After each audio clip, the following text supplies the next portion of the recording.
২৪শে জুলাইয়ের গণঅভ্যুত্থান শুধু একটি সরকার পতনের আন্দোলন ছিল না, এটি ছিল মানুষের মৌলিক অধিকার পুনরুদ্ধারের এক ঐতিহাসিক লড়াই।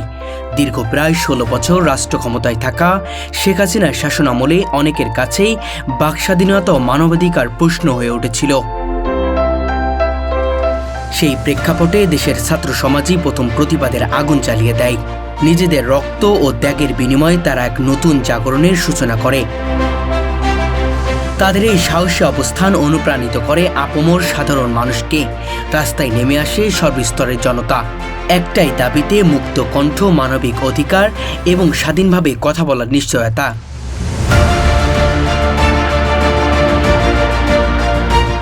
কিন্তু দুঃখজনকভাবে সেই প্রত্যাশিত মুক্ত পরিবেশ প্রশ্নবিদ্ধ হতে শুরু করে গণঅভ্যুত্থানের পরবর্তী সময়ে। এরই এক উদ্বেগজনক উদাহরণ দেখা যায় গত 14 এপ্রিল পয়লা বৈশাখকে ঘিরে একটি স্বনামধন্য শিক্ষা প্রতিষ্ঠান বিএম কলেজ ক্যাম্পাসে।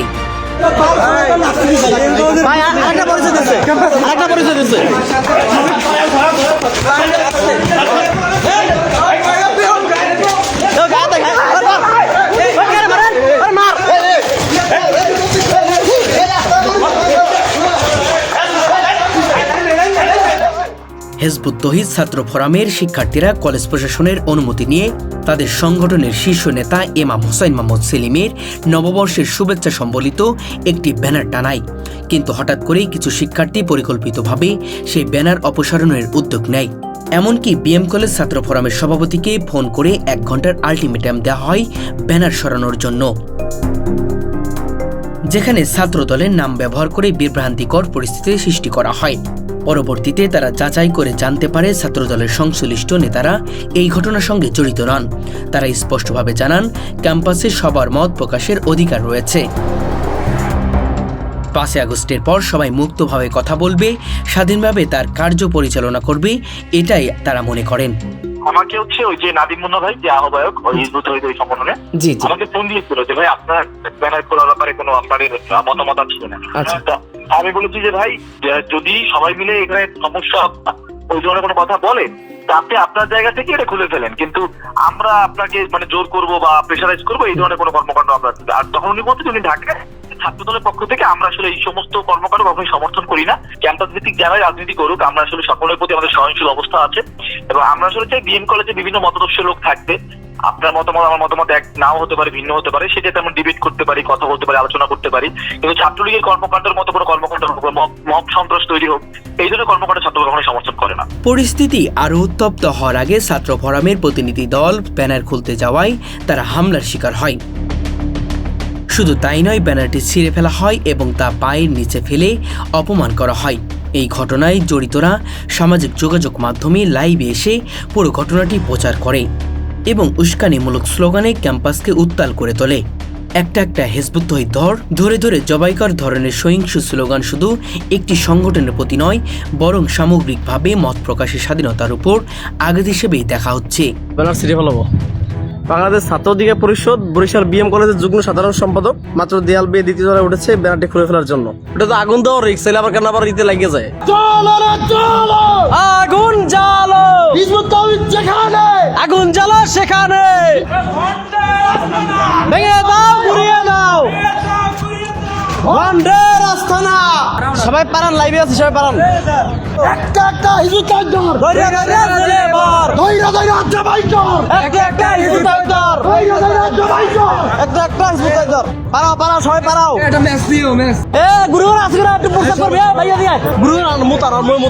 এই ঘটনাকে কেন্দ্র করে দেশের বিভিন্ন বিশ্ববিদ্যালয়ের আন্দোলনকারী শিক্ষার্থীরাও হতাশা প্রকাশ করেছেন।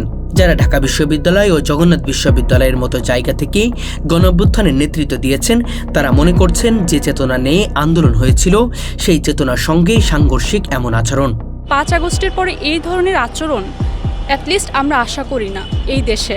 কারণ আমাদের মূল মোটিভটা ছিল কি, আমাদের মূল উদ্দেশ্যটা ছিল যে আমরা এই দেশ থেকে স্বৈরশাসন দূর করব, আমরা যাতে সবাই সবার যে বাক স্বাধীনতা সেটা যাতে ভালোভাবে চর্চা করতে পারি, সেই অধিকারটাকে এনশিওর করার জন্য আমরা এই গণঅভ্যুত্থানটা ঘটিয়েছি আমরা ছাত্র সমাজ।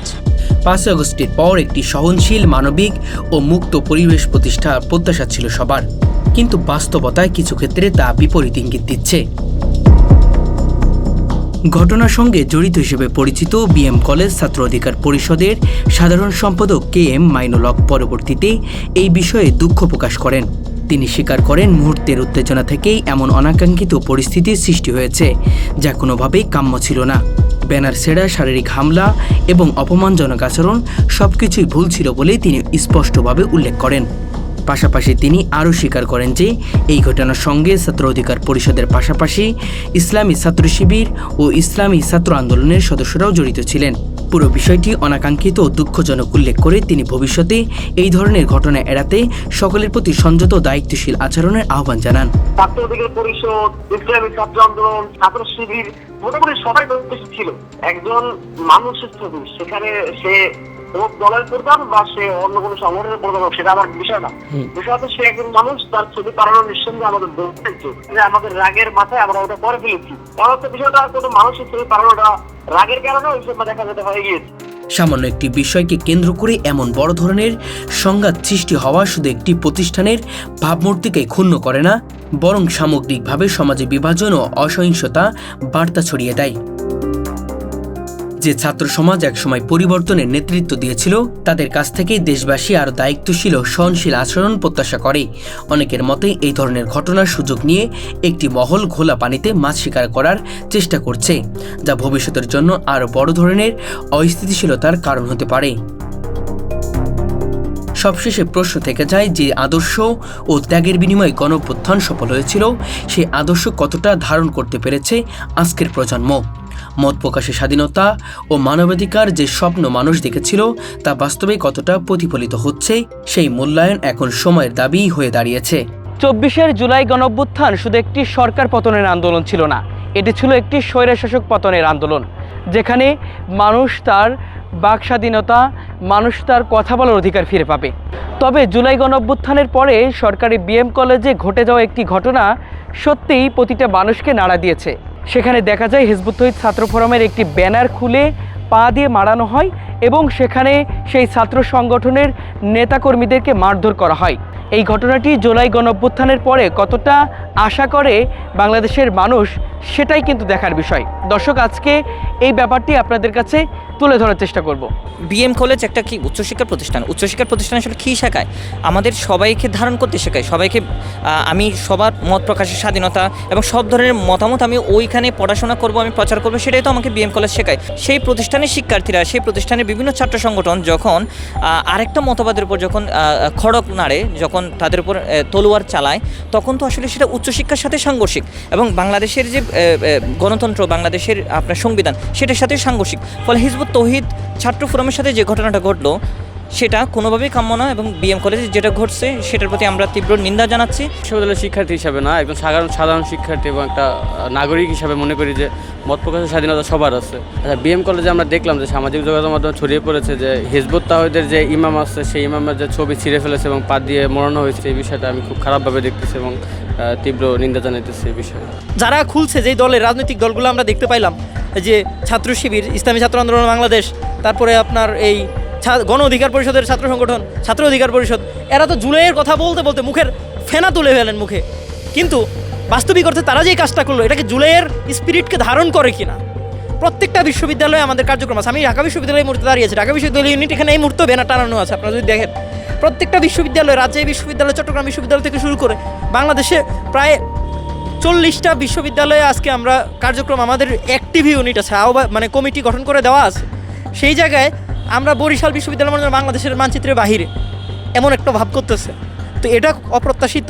তো এই বিষয়টাকে আমি খুবই হীন একটা কাজ বলে আমি মনে করছি এবং এটা কোনো সুস্থ স্বাভাবিক শিক্ষার্থীদের কাজ হতে পারে না, কখনোই হতে পারে না। ধর্মীয় স্বাধীনতা, সংগঠন করার স্বাধীনতা, সেটা কিন্তু আমাদের কনস্টিটিউশন আমাদেরকে দিচ্ছে বা মানবাধিকার সেটাই বলছে, কিন্তু আমাদের এই কনস্টিটিউশনাল রাইট, আমাদের মানবাধিকারের যে অধিকার, সেই জিনিসগুলোকে এভাবে কেউ লঙ্ঘন করতে পারে না।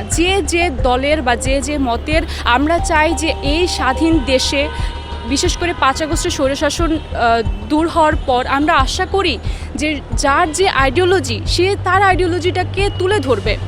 যার যে ধর্ম সে সেই ধর্মকে চর্চা করবে, যে যে সংগঠন করে সেই সংগঠনটাকে করবে, এটা আমরা আশা করি। আর একটা স্টুডেন্ট আমি মনে করি সে যে কোনো দল বা সংগঠনের বা যে ধর্মেরই হোক, আমি আশা করি যে আচরণটা তাদের কেমন হওয়া উচিত, যে আমি আরেকটা দলের তাদের কাজ যাতে সুবিধা মতো করতে পারে, তারা আরও ভালোভাবে করতে পারে, তাদের পথটাকে আরও ইজি করতে আমরা সবাইকে সাহায্য করব।